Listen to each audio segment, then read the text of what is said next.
Good morning. I'm in Proverbs chapter 21 this morning. We'll read verse 13.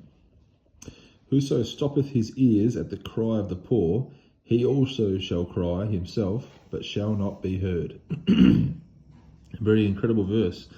It says, if you see someone who's poor, but you stop your ears, or you quickly look away, or you make yourself go in the other direction, God says here, one day you might cry, but you won't be heard when you cry. And I want to look at a few verses today that show that if there's some things wrong in your own life, God will not hear your prayers.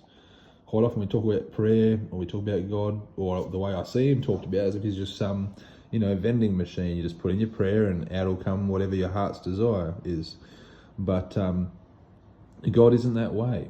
If there's some things wrong in your life, he will not hear you. Let's have a look at Psalm 66, verse 18. Oops, too far. Psalm 66, verse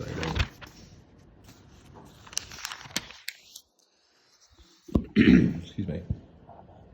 Psalm 66, 18. If I regard iniquity in my heart, the Lord will not hear me. This is a verse I quote quite a lot. Iniquity being very similar to sin, some sinful thing that it says here, if you regard it, if you're treasuring it, if you're, holding it in your heart, the Lord will not hear me. If there's a sin, like we all fall into sin and we struggle with different sins. But if we're repentant, if we're, not happy with that sin in our life, then we're not regarding it. It's just something we're falling into or we're weak towards. But sometimes there might be a sin. Maybe you excessively watch TV. That's a sin.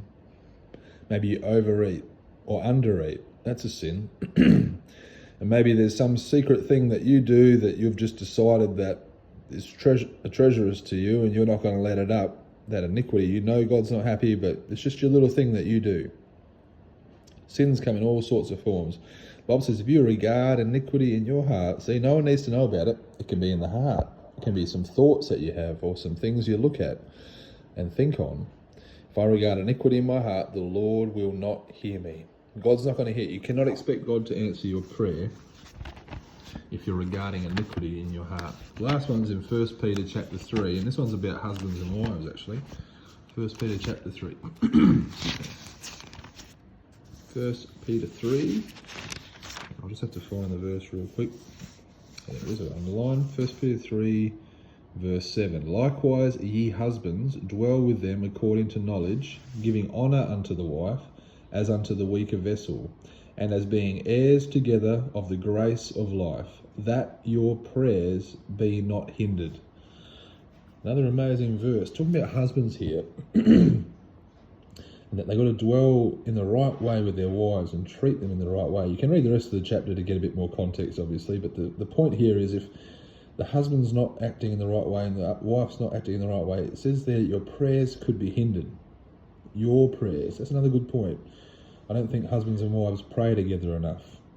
Your prayers be not hindered. I don't know about you. I want the Lord to hear me, and I don't want his ears to be stopped when I cry out to him, and I don't want my prayers to be hindered. So I encourage you, there's probably many more in the Bible. I don't know, let me know if you know of any more places where if something's not right in your life, the Lord won't hear you. We need to know about these things so that we can get these things right and know that we have the Lord's open ear to our cry when we need something. Amen? All right, God bless you.